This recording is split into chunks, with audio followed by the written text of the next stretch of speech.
You're listening to the E.I.T.H.R podcast with your host, D.Cal.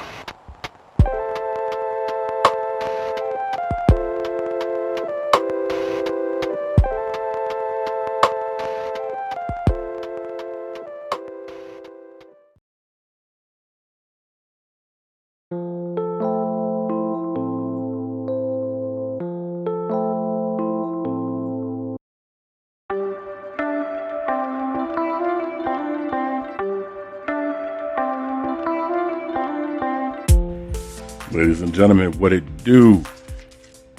D.Cal here at the E.I.T.H.R podcast from the GNSHQ. Happy Hump Day and welcome to episode number 127. I hope everyone is doing good today in Northern California and anywhere and everywhere else you are on the planet Earth. So, the E.I.T.H.R podcast, the elephant in the room, where we talk about topics, issues, and discussions that you normally would not be able to have with your peers because of short-sightedness, one-sidedness. Listen, the purpose here is not to sell you on something, but to just present to you a different perspective, a different angle on something that you may not have seen. So it's not necessarily trying to get you to agree. Even if you walk away from this podcast still standing on the hill you're going to die on about whatever it is you think about, at least you'll be better informed about what you're disagreeing about. So that's the purpose of this. You can follow us on YouTube under the parent company of the GNS Inc. THEGNSINC. On YouTube, you can go ahead and subscribe to that. You can also subscribe for free our TV streaming channel at gnsetv.com.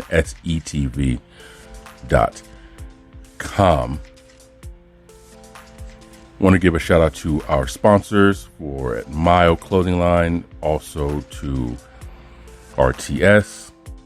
A big shout out to Pollo Loco in Natomas on Northgate, 3500 Northgate Boulevard. Shout out to Maria. They doing their thing out there. Much appreciated. Happy early birthday to my fuzz. You guys remember Marissa. She was a guest on the podcast not too long ago. She's going to be entering adulthood in a couple of days. So I was kind of excited for her. So you girl, welcome to the club. So social media, you can follow us on Instagram and Twitter. The handle is going to be the same. It's THEEITHR.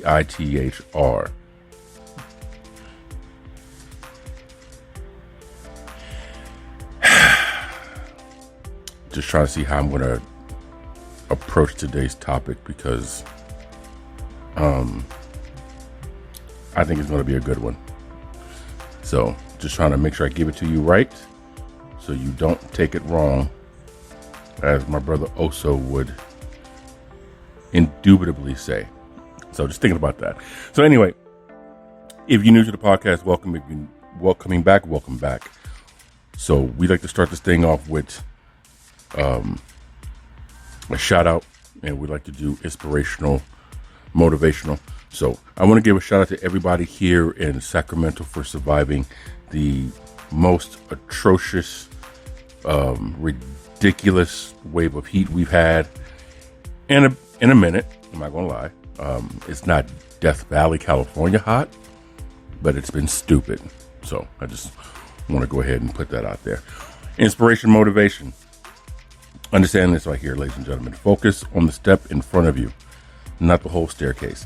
This is great for some of us who have anxiety, such as myself, where you try to finish and complete all tasks at one time, and unfortunately that ain't how it's going to work. it just isn't. So you have to focus on what's in front of you, one step at a time. And as annoying as that may sound, as tedious as that may be, as a waste of time you may think it is, and that you'll never get to the end result, believe you me, it's the small steps that climb the mountain. So take your time, and whatever time that may possibly be for you. So, and just knock that out, man. Simple as that. So I just want to make sure that we at least share that with you guys. So, E.I.T.H.R podcast, we're going to get into the N.F.L. and we're going to get into a topic that I thought about earlier, which is protesting. And it's not necessarily the definition that you probably think the moment you saw the heading, but it's definitely a way to see it from a different angle, in my opinion. So 916-282-9372. If you have anything you want to say, you can give the podcast a call, or you can go ahead and shoot us a text message about what it is you would like to talk. E.I.T.H.R podcast will be right back after word from the sponsor. Stop stalling and start miling. Mile.today. That's MILE.today. Mile today. Make it look easy.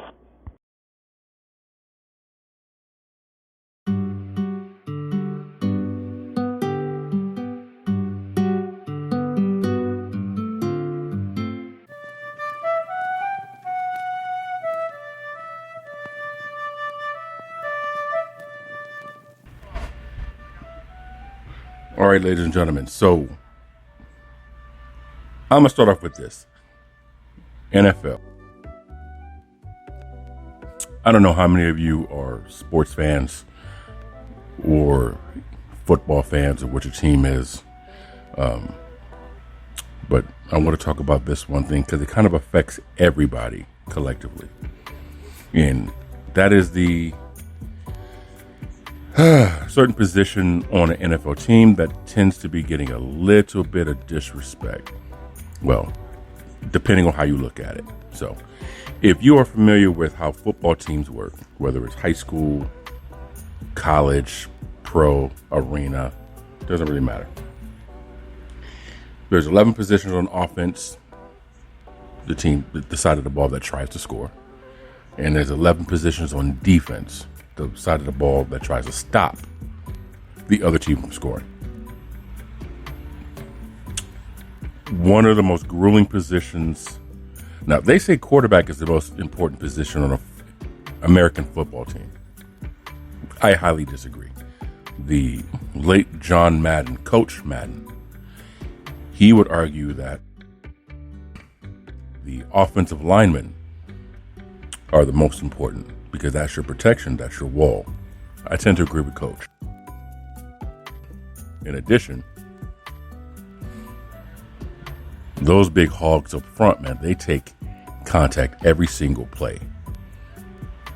But the position that receives the second most amount of contact, physical contact, would be the running back.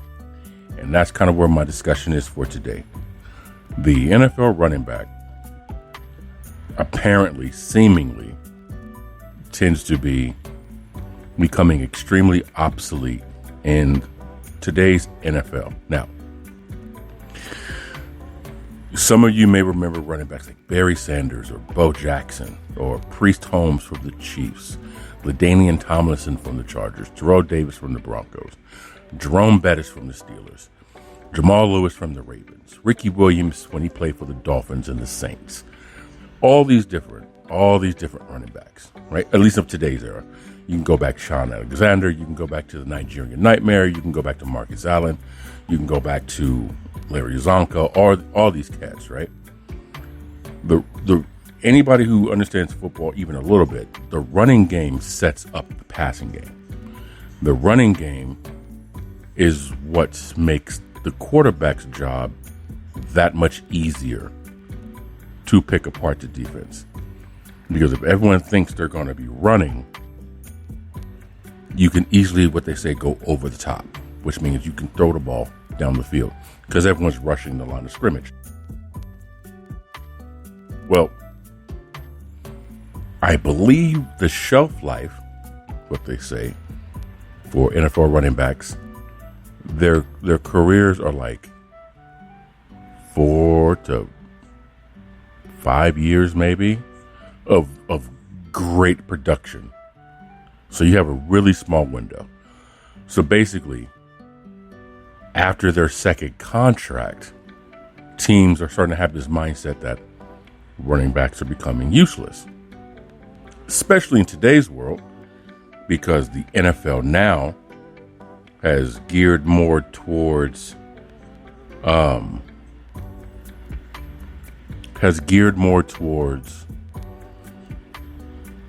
passing league. So everything's just airing it out, just like in a video game. So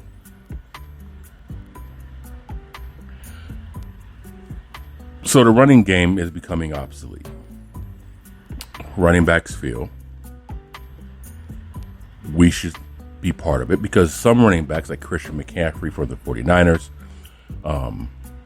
Pollard, I think that's for Dallas, and a few other running backs, Dalvin Cook, I think in Minnesota Vikings. These running backs are also used as wide receivers. So they're being utilized in the passing game. And a lot of tight ends, going back to, I want to say Jeremy Stevens, a lot of tight ends want to be paid like wide receivers because they're being utilized in the passing game. And a lot of tight ends could also be a threat down the field, especially when you get, what's dude's name from Kansas City, or when the Raiders had Darren Waller. When you have threats like that, they are a big deal. And when the passing game is going great, that's where you can switch and go to running the game. So it's kind of like a chess game. So anyway, since the league is going more towards passing the ball versus running the ball, a lot of teams start to look at running backs like, as Beyonce would say, you're irreplaceable. And a lot of running backs feel that's disrespect because of the contributions that they can bring to the team, that they do bring to the team, that they will bring to the team. And like I said, they take the second most punishment on the offensive side. So a lot of these running backs like Saquon Barkley, who plays for the New York Giants, Josh Jacobs, who plays for the Las Vegas Raiders, they're doing kind of like a holdout. Some people will call it like a temper tantrum because you're not getting your way. You're going to, hurt the team. I look at it as they want their fair share of value, right? Saquon, I believe he just signed his contract with the New York Giants. If you're not familiar with football, a lot of this is probably sounding like a foreign language to you, and I apologize. But I'm mainly talking about the position. You can watch a football game and know who the running back is, and you can determine whether he is important enough to the team or not, depending on how good the team is or how good the coaching is. But they want to get paid too. And the quarterback is the most important position, so they say. He's the one who makes the decisions on who gets to pass. My opinion, I think that's bullshit.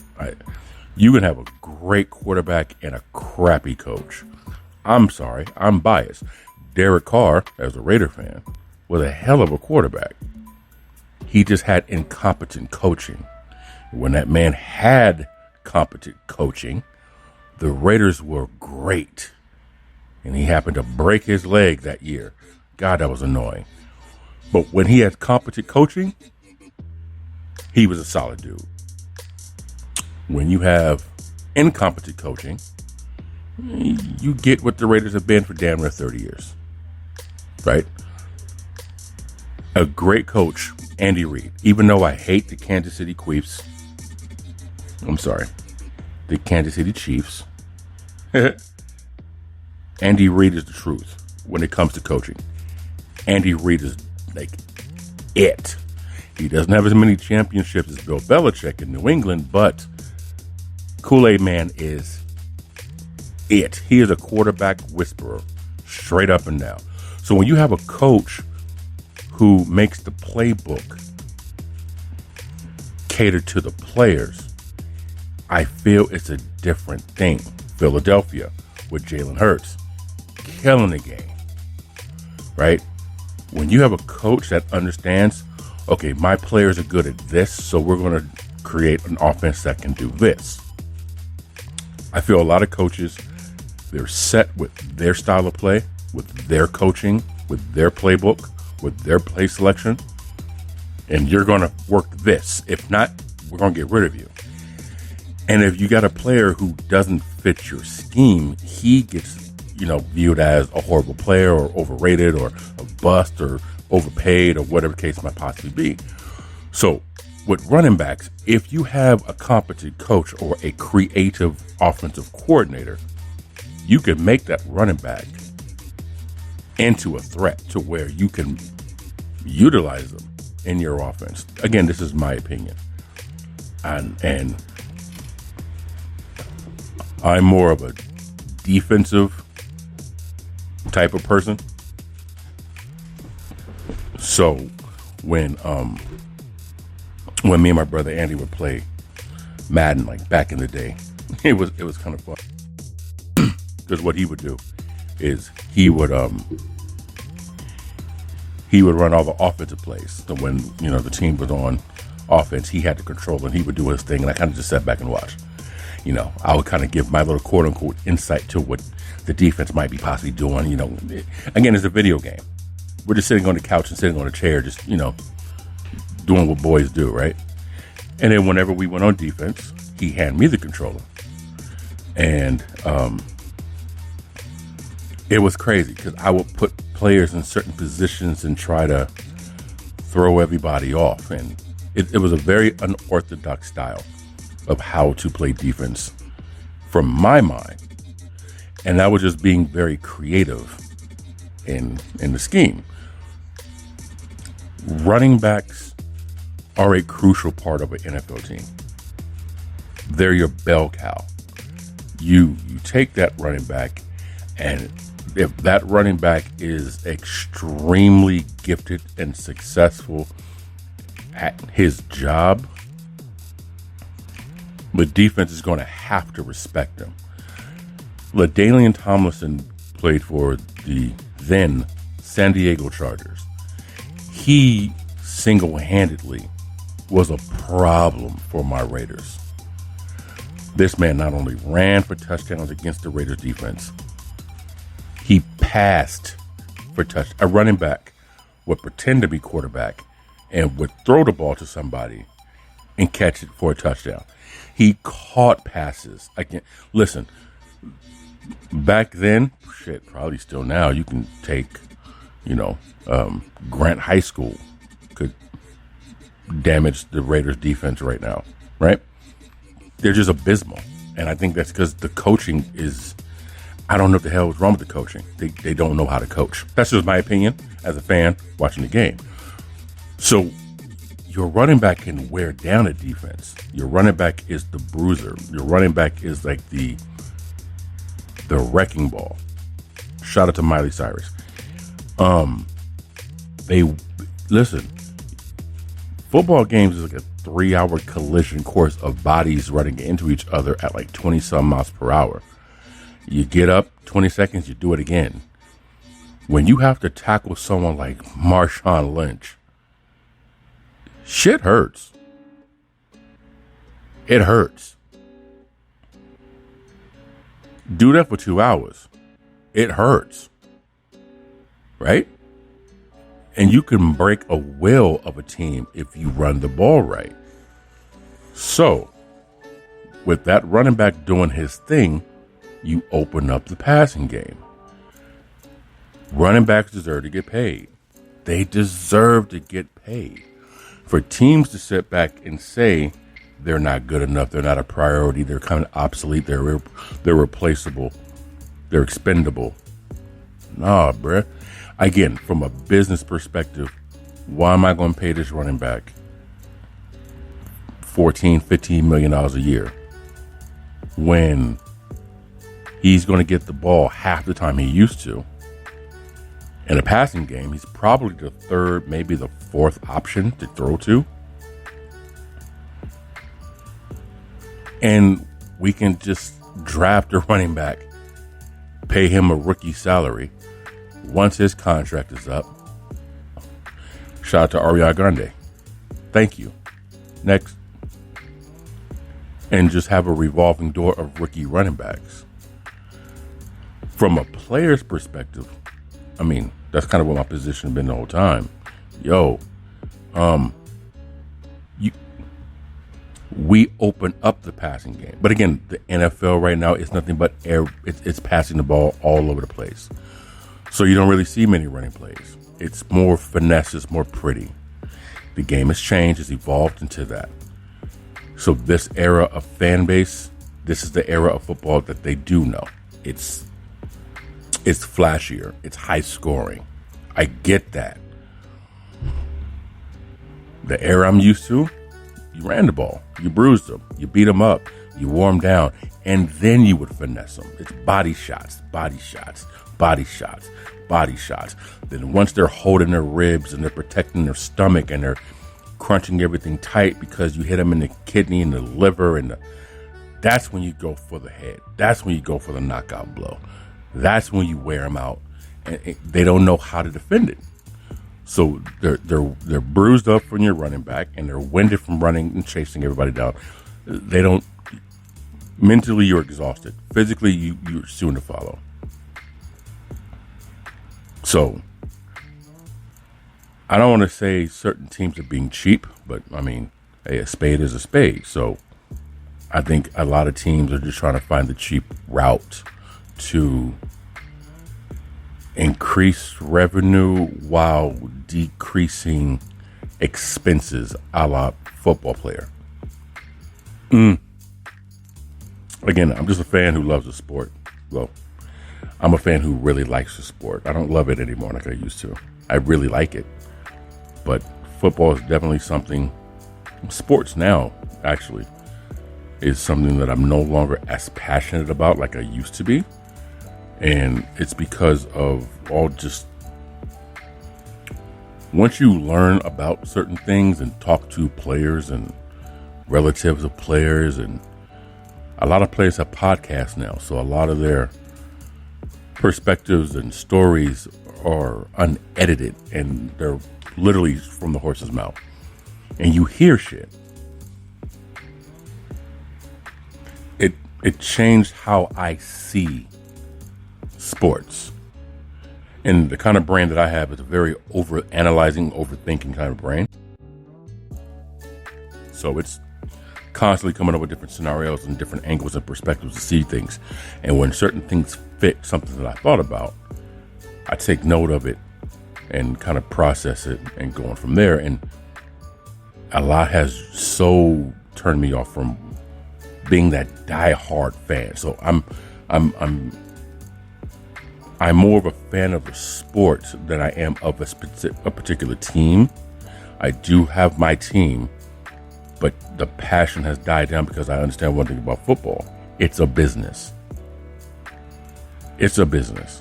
It's mainly a one-sided business. And so I get to look at certain things more objectively than some die-hard fanboy, fangirl for their squad. So, again, the running back position, it's a crucial position. It's a very crucial position. I do feel that it's getting disrespected. And they do need to be compensated. And they are a highly dangerous weapon if you utilize it right. My opinion. That's just my take. What say you about that? About the subject. So the next thing I want to talk about real quick. What's the best way to protest? Right? What is the best way to protest? And I feel I have the answer to that. I put that on my Facebook page, and a few people responded. You know, one person was, an educated conversation, having an educational experience background with some context and knowledge of the situation, and not getting into this yelling, screaming match, which a lot of people tend to do. because everybody's right. And if you don't agree, everyone else is wrong. Someone else message, it kind of depends on what you're protesting. And that's exactly very, very important. My method, or the way I think, if you want to protest something, you have to do it in a way, A, preferably nonviolent. B, it gets your point across. C, the side that you're protesting, they have no choice but to hear you and adhere to what you're saying. Right? That's it. That's the best way. Because it's not violent, it's not combative. You don't have to worry about, someone saying you're provoking, you're antagonizing. You're simply going about doing your thing, you're doing something else. It may be more of an inconvenience to do that over here than it was over there. But I'd rather inconvenience myself over here to prove the point about what it is that we're trying to make. I'm going to tell you right now. Marching is old. Marching's old. It's old. It's old, man. The problem is, when marching first happened, like back in, I want to say the 60s, it might have happened even before that. I wasn't around, so I don't know. See, people never saw that before. They never saw marching. So it was really effective. The economy was a little bit different. The dollar had a little bit different of a value. Inflation wasn't as big of a problem as it is compared to today. The population was less. Life was a little more simple. So when you did something such as that, it stood out. Because no one's ever done it. Now, fast forward 60 years, you have people who now, high school kids will walk out. They'll plan a walkout.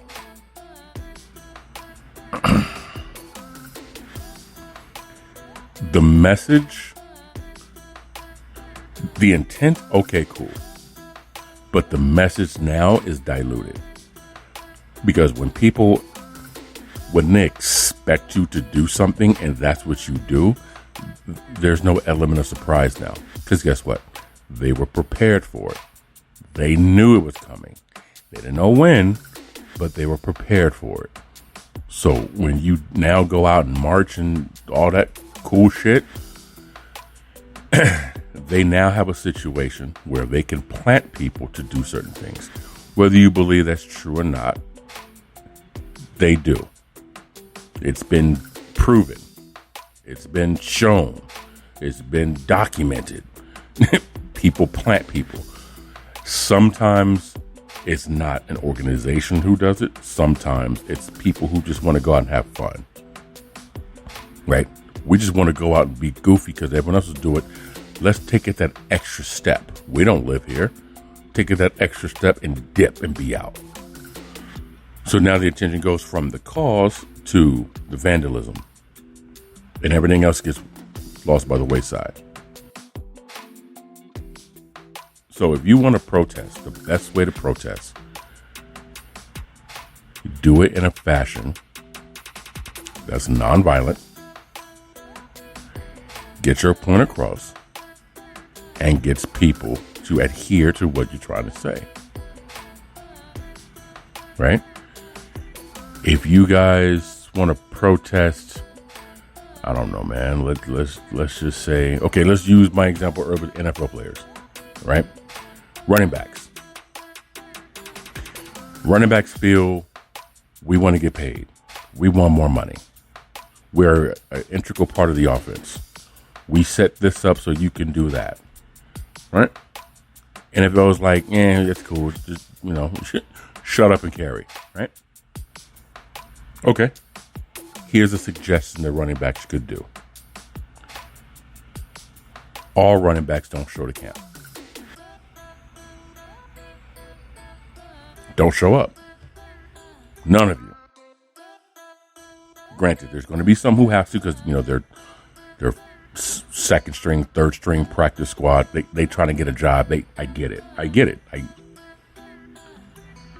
But if the big name were not to show up at all, and they'll say, you know what? I'm good with my money. I'll pay these fine. That's fine with me. That's cool. Because if you're not going to use me, it's almost like I'm not there anyway. Okay, cool. Then you get, I'm just giving an example. Then you get another prominent player who agrees with them. Like, let's just say a big time quarterback. I don't know. I'm just making up a name. This is not accurate. This is not actual. I'm just for sharts and giggles. Let's say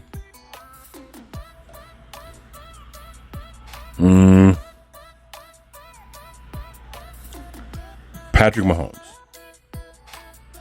Let's just say Patrick Mahomes from the Kansas City Chiefs. Let's say he says, our running back is important. They make my job a lot easier. If the defense believe we're running, they're going to come up to the line of scrimmage, which makes it easier for Kelsey to get open and everyone else to get open and for the offense to flow. And so when the defense thinks we're passing the ball, we can hand it to the running back and gain chunks of yards. If they're not going to compensate it, they're not going to play. And I'm not going to play because you not paying one of them, who's to say one day this is going to happen to us? He doesn't show up. Then you get someone like Jalen Hurts from the Philadelphia Eagles. Yeah, if you guys not paying our running backs, I'm not playing because they make my job easier too. I'm not going to show up. Then the NFL is going to have a problem. The problem is this. Two of our high-profile quarterbacks, in this example, say they're not going to show unless we get everything situated with the running backs. We pay the quarterbacks all this kind of money. And they're saying our teammate is just as important. So if we don't take care of them, you're not taking care of us. We're going to stand by them. Show unity. Now, flip side of that coin, you're always going to get somebody who's pissed off because any type of protest is going to make anybody angry who doesn't understand it or doesn't agree with it. That's common sense. But if you have players who understand the importance of each other, you're probably going to get a higher chance of the players sticking together and the league coming together. Okay, fine, we'll do this. Because in my opinion, the fans come to see the players. They come to see plays. They want to see the highlights. And listen, man, there's nothing prettier than a tight spiral going down the field. But there's something about when you see a running back break somebody's ankles with a juke move and take it to the house. It's just something. One of the greatest plays in NFL history, and you can look this up, was the Beastquake run. Jesus. That run Marshawn Lynch did against the Saints. The crowd cheered so loud, it basically caused an earthquake. Like, it was stupid. To this day, you're kind of like, how did this man do that? He had another run like that too. I think when he was with the Buffalo Bills, right? But when you have a running back who can, just leg, knees, ankles over there, body over here. And then you got to go back and face that running back again, Speaking of Seattle, last year, when the Raiders were up in Seattle, in the final play in overtime with Josh Jacobs, speaking of, that run that he made, when you see a running back do something like that, man, it is extremely demoralizing to a defense. It's demoralizing to a fan base to have to see that. The sideline is just mentally, psychologically, you are watching the momentum escape you with that shit. I like that. I like to watch that. It has a completely different feeling than only watching 60-yard passes. That shit gets boring after a while, right? But that's how you would protest, in my opinion. The players stick together.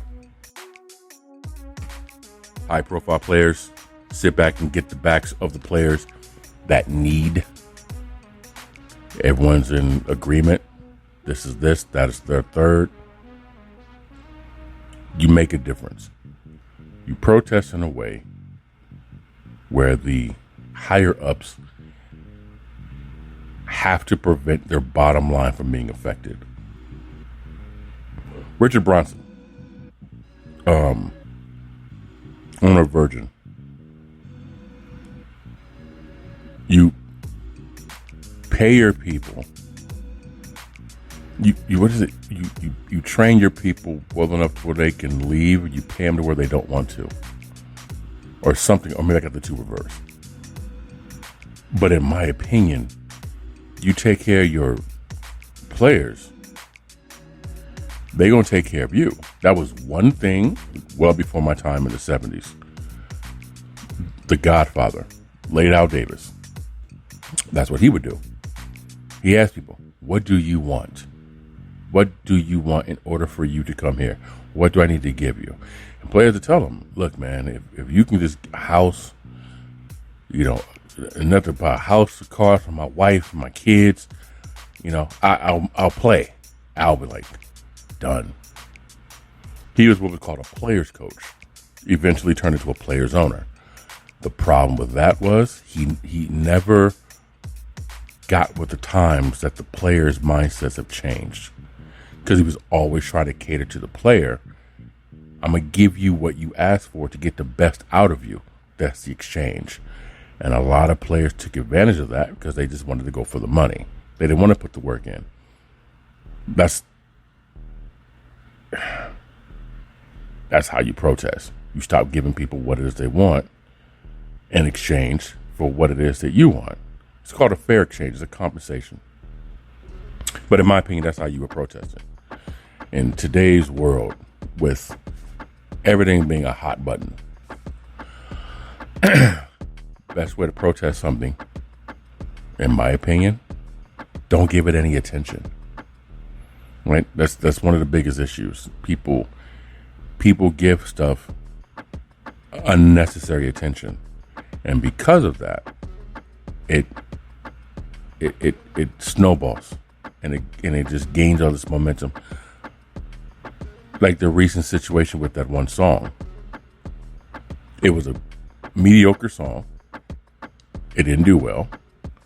They came out, put a fiery music video to it, got everyone talking about it, and apparently now it's like climbed the charts. People would do something if it's popular. Like, we'll do something if it's going to get us attention, which I'm more miss than hit on that. I don't really agree with that. But I guess it kind of depends on what kind of attention you're looking for, right? But when it comes to protesting, people, we collectively, we tend to protest the wrong shit. I've noticed this. We protest things that we, I guess, subconsciously know there's nothing we can do about it. We don't protest anything that we can fix, which is amazing. I was watching this person speak, and I was like, we don't protest none of the stuff that we actually can change, but we'll protest something that is 100% irrelevant and has nothing to do with anything, especially their lives. But they got an opinion on that, right? What is your best way to protest something? 2, would you follow your own footstep? Like, I protested the N.F.L. not because of what everyone else is protesting, because I think that's, it's whatever. But I protested it because it's an ugly business. It's just an ugly business. Once you understand how the business side works of it, you have a better understanding of the players. And then once I understood what the players, then I had a different understanding of the organizations, generally speaking. Once I figured that out, I was just like, dude, this is crazy. Basketball the same, right? So it's just one of those things for me when it comes to, picking my battles. I make sure that I try to follow through and lead by example when it comes to that kind of thing. But yeah, I think we need to definitely, pick better shit to protest on. And I know the Writers Guild, there's the Writers Strike, which when you really pay attention to it, they have a point. They really have a point. In my opinion, AI's coming in and can possibly take some of their jobs. Now, I'm not talking about,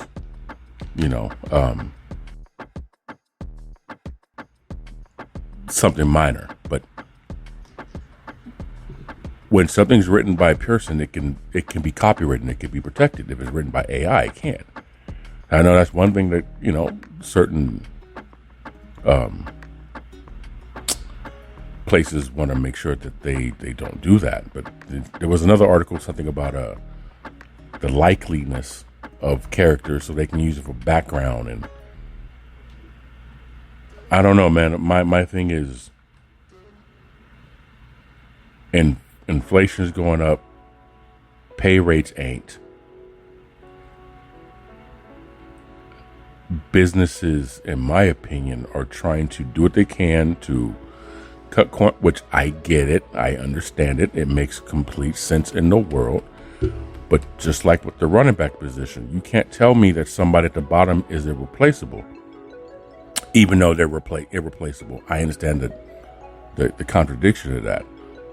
But what would you do to protest to keep your position? What would you do to protest to show how important you are? Another thing I would suggest is simply this. Plan B.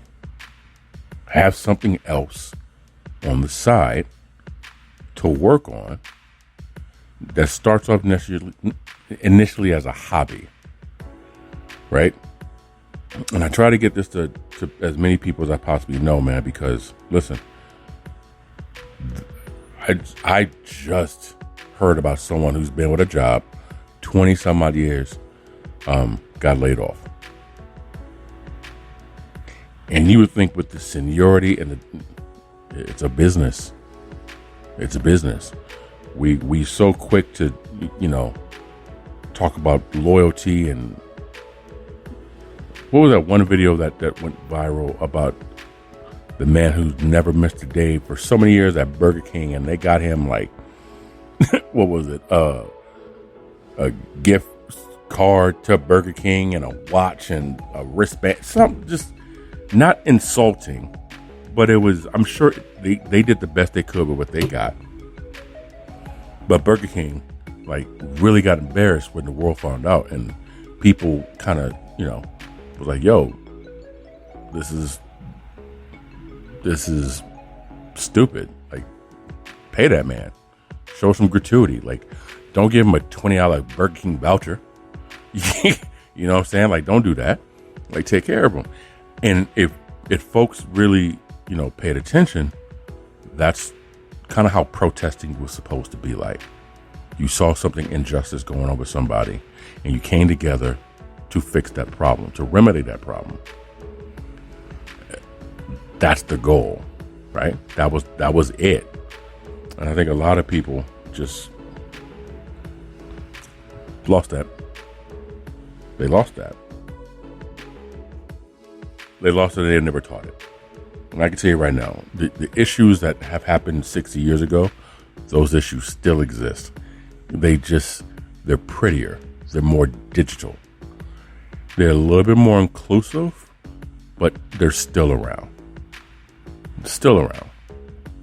Again, man, if you saw something going down that was wrong and foul, how would you protest to get it? How would you stand up and get it? What would you do to change it? That's pretty much what the question is for today. So, I'm going to get ready to dip out.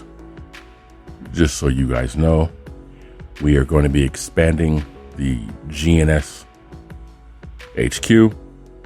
We're going to split it off into 2 locations, where one location is going to be more for the podcast, one for the publishing, one for the writing, and another is going to be for the music and for the media and for the modeling and all that fun stuff that we got going on. So wish your boy some luck if everything pans out, hopefully soon. Go ahead and give you guys a tour when it's ready. I'm excited. And I know I'm going to start. I don't want to put the cat out the bag just yet. So I'm going to keep my mouth shut on that. But yeah, that's what we got going on in the future here at GNS Inc. So listen, man, appreciate you guys and your time. This coming Friday, I got a really interesting topic. It's going to be a little bit more vulnerable. It's going to be a little bit more intense. It's going to be a little bit more like, damn, because social media, as great as it is a problem. And I don't like trolls, even though I do troll people from time to time. But I troll within my own circle. And I think too many of us are in everybody else's business. And again, everybody wants to be right. And I'm one who rather inform you so you know what's going on. And I'm going to share my thoughts on some things come the next episode 128. So that's going to be later on this week. So I do appreciate you guys taking your time to listen to this. Much appreciated, man. I really thank you guys for that. So make sure you follow us on social media, the E.I.T.H.R, T-H-E, E.I.T.H.R. You can also on YouTube under the GNS Inc. You can also subscribe GNSETV.com. That'll be great. And yo,